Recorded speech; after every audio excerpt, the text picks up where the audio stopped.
Hi,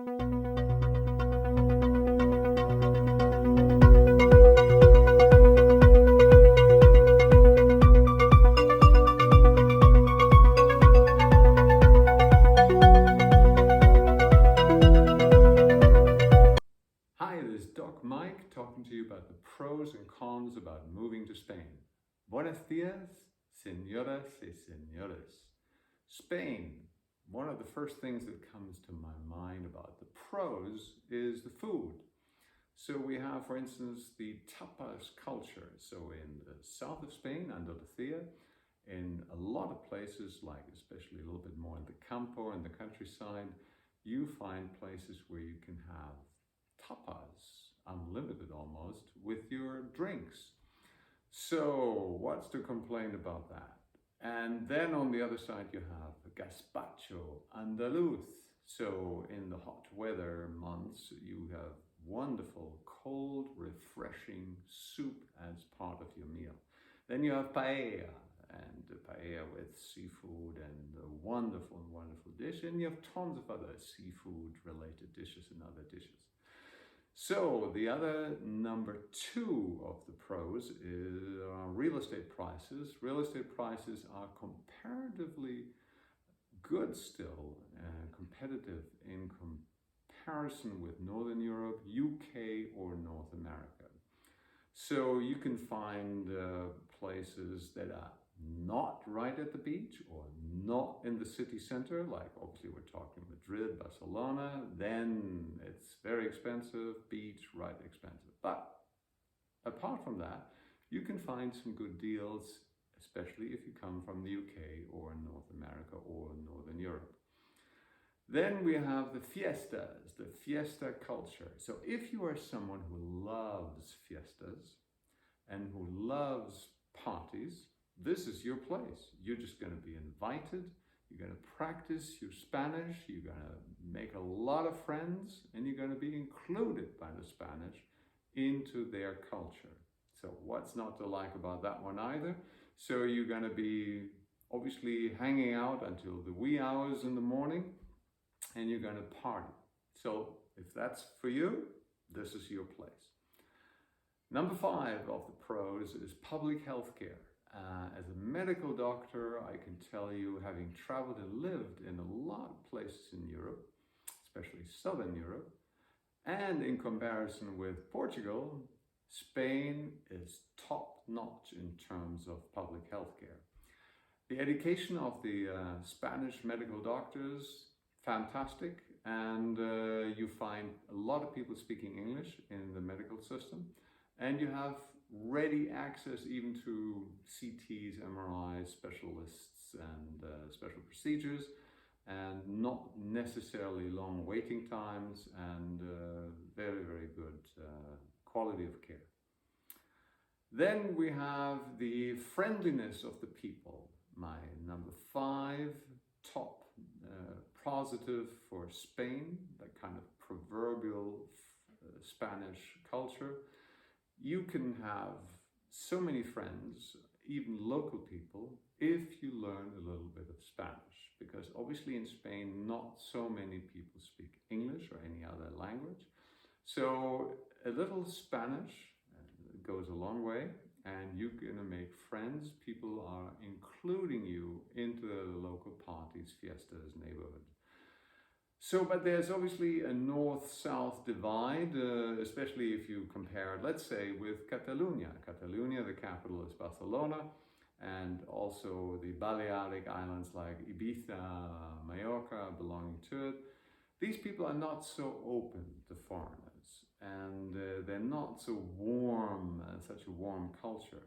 And as opposed to, I'm only comparing now Catalunya with Andalusia. Andalusia, extremely warm, extremely welcoming, and you're going to have no problem making contacts, making friends down there with the Spanish people. And so that concludes the pros for that, and we're going to go to the cons. One of my first cons is, number 1, is the high cost of utilities. If you're coming from the UK, coming from North America, you're going to be surprised about the cost, the high cost of utilities. So especially, let's take the example of electricity.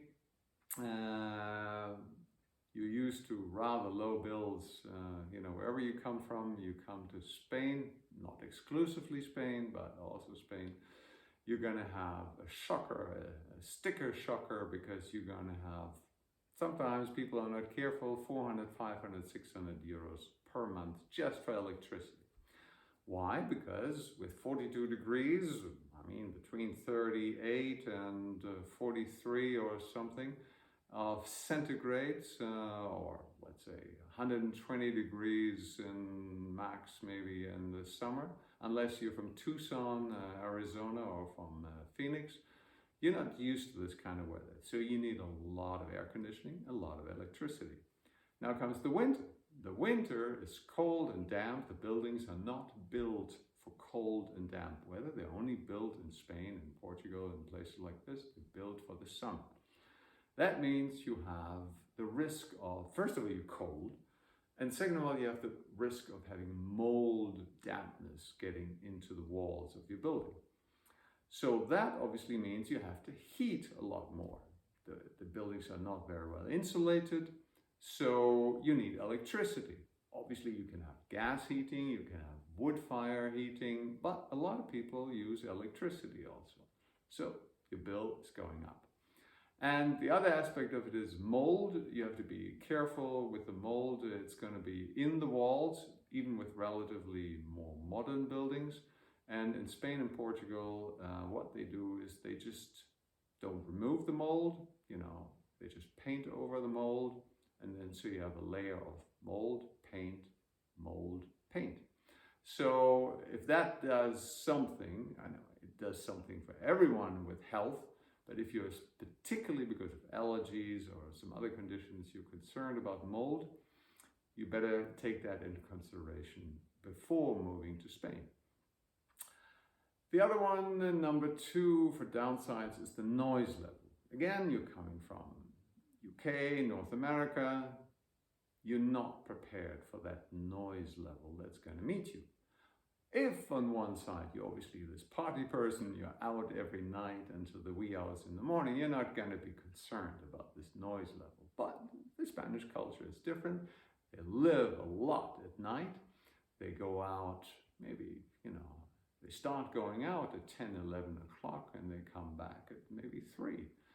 And a lot of restaurants, bars, they close at 1, 2, 3 in the morning, and you're going to have music, and you're going to have, obviously from these restaurants, you're going to have the Fiestas, and you're going to have people talking on the balconies and the gardens until the wee hours in the morning. So that is one thing that you're very often not prepared for. And then you're not prepared for dogs barking, having a barking contest or concert all night long. So nobody's going to do anything about it. It's just a local culture. So unless you sleep well, even if bombs explode next to you, you're going to have maybe a disruption in your sleep patterns. So take that into consideration before you move to Spain or any other southern European country. The other last thing in terms of cons is the slow bureaucracy. Slow bureaucracy is not just the privilege of Spain, it's also in Portugal, it's in Italy. Here we're talking about Spain, you're going to have to wait in line a lot.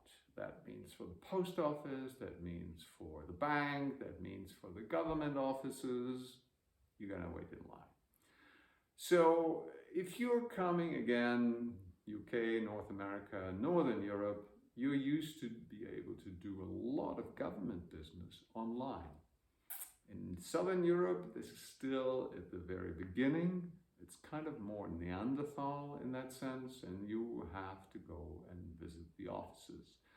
So that's where you're going to wait 30 to 60, even more minutes in line. You're going to find out you may be on the wrong line, you have the wrong information, they send you a different office, and the whole game starts all over again. And obviously some is lost in translation unless you bring in a translator with you. It gets a bit costly over time. So obviously The difference is also you have 17 autonomous regions, and the more you're a little bit in the countryside, and depending which region you're in, if you're not in a bigger city, if you're in a small place, this may be a little bit better, especially with the post office, with the local bank, the local ayuntamiento, the local government offices, because people may get to know you. And people will help you. They will go out of their way. Obviously, you will not find that in Madrid, in Barcelona, or Sevilla, or Malaga, or Alicante, Valencia, because it's too anonymous. But if you choose to go, and that's a different quality of life, if that would be for you, if you're in a smaller place, not too far from the coast, if you want that, you can have a lot better quality of interaction with the people and also with the local government, bank and post office. Less waiting time. And people, as I said, are happy to help you. So this sums up the pros and cons. Thanks for tuning in, and see you soon back on this channel. Bye-bye.